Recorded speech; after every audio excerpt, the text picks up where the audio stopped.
కరీంనగర్ జిల్లా మానకొండూరు నియోజకవర్గంలో కాంగ్రెస్ పార్టీకి అభ్యర్థులు కరువయ్యారని, ఆ పార్టీకి డిపాజిట్లు దక్కే పరిస్థితి లేదని మానకొండూరు మాజీ ఎమ్మెల్యే రసమయి బాలకిషన్ అన్నారు. స్థానిక సంస్థల ఎన్నికల్లో పోటీ చేసేందుకు అభ్యర్థులు లేక తమ పార్టీ నాయకులకు ఫోన్లు చేసి ఆహ్వానిస్తున్నారని ఆరోపించారు. బీఆర్ఎస్ పార్టీ నాయకులను ఇబ్బందులకు గురిచేస్తూ పార్టీ మారాలని ఎమ్మెల్యేలు కవ్వంపల్లి సత్యనారాయణ బెదిరిస్తున్నట్లు ఆరోపించారు. గ్రామాలలో ఓట్లు అడిగే పరిస్థితి కాంగ్రెస్ పార్టీకి లేదని విమర్శించారు. ఆ పార్టీ గుర్తు మీద పోటీ చేస్తే డిపాజిట్లు రావని ఎద్దేవా చేశారు. నియోజకవర్గంలో ఒక్క జడ్పీటీసీ కానీ ఎంపీటీసీ స్థానం కానీ కాంగ్రెస్ పార్టీ గెలిస్తే తాను మళ్లీ ఎన్నికల్లో పోటీ చేయనని రసమయి సవాల్ విసిరారు.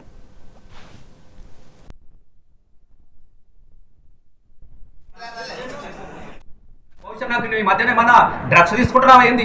నాకు డౌట్ వస్తుంది. మనిషి అనటోడు అట్లాంటి భాష మాట్లాడు. ప్రామి చెప్తున్నా, మనిషి అనటోడు అట్లాంటి భాష మాట్లాడు. నాకు పెద్ద డౌట్ ఉన్నది నీ మీద. ఎందుకో మీకే దిగినావు, ఊగుతున్నావు, మొత్తం జర అయితే కిందనే పడదు అట, ఊగిపోతున్నావు. అరే మామూలు మనిషి అయితే పొద్దుగాల ఏమన్నా టిఫిన్ చేసి చాలా గట్ట మాట్లాడు. మరి పెద్ద డౌట్ ఉన్నది చెప్తున్నా కదా, ప్రామి చెప్తున్నా. డ్రగిస్ట్, పెద్ద డ్రగిస్ట్. నాకు బాగా అవుతాను. ఎందుకంటే ఆ భాష మాట్లాడితే నాకు అట్లా అనిపించినది. నేను ఊరికే మాట్లాడలేను, మళ్ళీ చెప్తున్నా, సాక్ష్యాలు లేకుండా మాట్లాడతలేను బిడ్డ.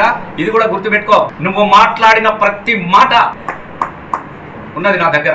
నువ్వు చాలా అమాయకుని. నీ ఎంబడున్న వాళ్ళు అంతా నీ వాళ్ళు అనుకుంటున్నారు బిడ్డ.